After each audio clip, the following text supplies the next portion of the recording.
Hey, all right. So this is the expansion on the two double questions that I gave men to ask their woman. And if you remember from my other reel on IG, I said I was sitting down in a coffee shop having a deep conversation with a lady. And long story put short, she's had a child. Her child's only doo doo and a little one. And she found out that her man stepped outside the exclusivity lines of their relationship. Nothing new here, folks. We've been talking about my best friend and everything.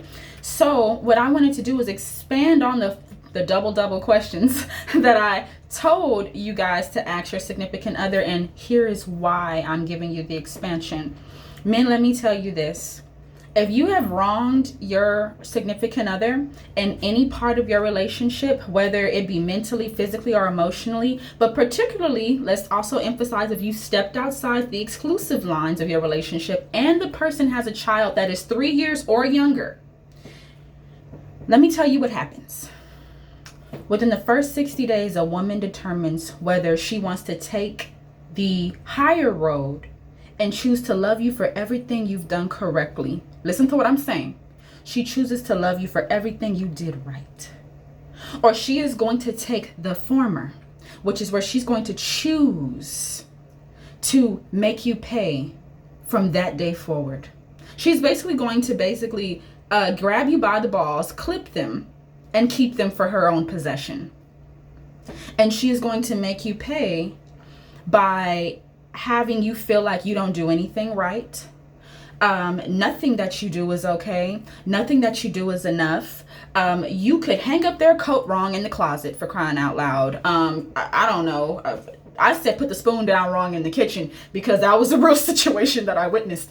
But you could also put a box wrong. They could be like, I don't want that box that way. And it's like, I was just trying to do whatever in the world that they ask you to do, to be honest with you. Hang up a coat, put a spoon away. It could be very simple tasks is what I'm trying to say. And you feel like, is there anything that I do right? You get told so much what you do wrong because they're never focusing on what you do right. And that is when they are making you pay.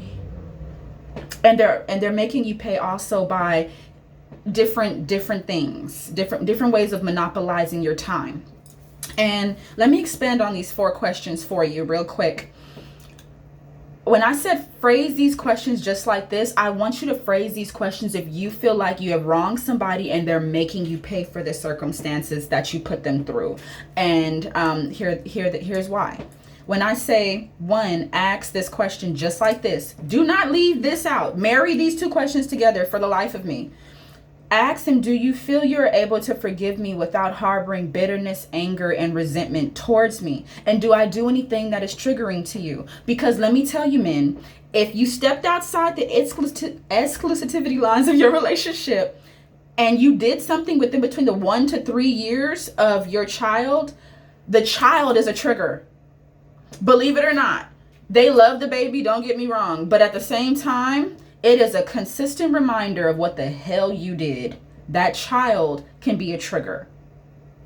Doing things around the child, maybe, especially because like somebody took the time to, one, carry something, go through an uncomfortability, go through a hell of a birth, and you couldn't even be decent. So yes, the child is a trigger, believe it or not. I know it's hard to believe, but I just wanted to tell you that. Lastly, the reason why I said ask that question the way I said with this emphasis is, do I do anything that is triggering for you, is because a lot of the times a woman can't answer, and they don't want to answer if they harbor bitterness, anger, or resentment towards you. They don't want to be that honest. Why? Because they're gonna have to lighten the reins, and they probably secretly actually enjoy hanging you by the balls, literally. So in order to get your question answered, they will answer if you are doing something triggering for them. And that's how you're going to get your answer about the bitterness, the anger, and the resentment. On to question 1.5, shall we? Now, Ask them, since you did XYZ or since so-and-so, do you trust me enough not to monitor where I go, not to, want to know my location, and not to be curious, about, not to have concerns about everybody I speak with. And the reason why I say this is that because men, when you have stepped outside the exclusivity lines of your relationship, for about a year, you're going to have to endure maybe some intrusiveness. For about a year. Here's what I'm trying to tell men. If it's been longer than a year, she's screwing with you. And here's the thing, she's not going to tell you this. She enjoys having control and power over you. She enjoys having to be able to reach for your phone. She enjoys saying, can I see your phone?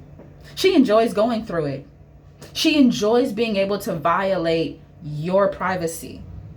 And it should only happen for a year. After that, they should be secure. After a year of seeing, okay, like he's being consistent, he's being, trying to do what he's supposed to do. Here's the thing.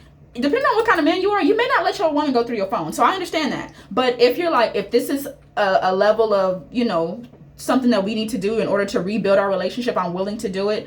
I respect you. That's all I'm going to say. And if it's been over a year, you need to ask this question specifically. Question 2. What is your current level of trust with me on a scale of 1 to 10? Like I said, if it's not an 8 or a 9, you have some work to do. Because if it's not an 8 or a 9, there are some things that you do that give them concern or pause, which leads to my next question. Follow me. What are some things that I do that lead you not to trust me, that give you pause, that make you question me, so that you can fix them? Now, I will say this, and this is the cold piece, men. These questions will determine if a woman is willing to work with you. If they are willing to allow you to gain back your power, to reattach your balls, and to make them more sparkly again, and to wear the pants in the family. Because right now, if they chose the former, they argue with you probably about everything. They argue with you about the simplest things, about the darndest things. Here's the thing. If you're going through this, say your wife has errands or events that on a weekend basis, errands or events, whatever. She probably wants you to go to all those errands or events with her. Wanna know why? Because she wants to watch you and know where you're at. It's not because she wants time with you. That's not it. It's because she wants to keep track of you still. That is not okay. And these questions will also open up the conversation on if she's willing to allow you to, one, like I said, get your power back, but also for her to relinquish it. For her to stop treating you like you're just disgusting to her. For her to also, let go of the resentment for the child. And really it's control. And at the base level, it's control. She needs to relinquish the control, because at the end of the day, you are partners. You are not supposed to steer the reins of someone else and be happy about it. These questions will allow for that to be explored.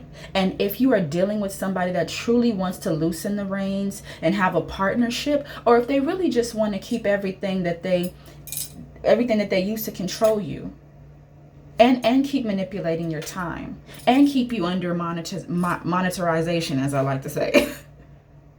So I hope you guys, learned from this message, and I hope these questions help you.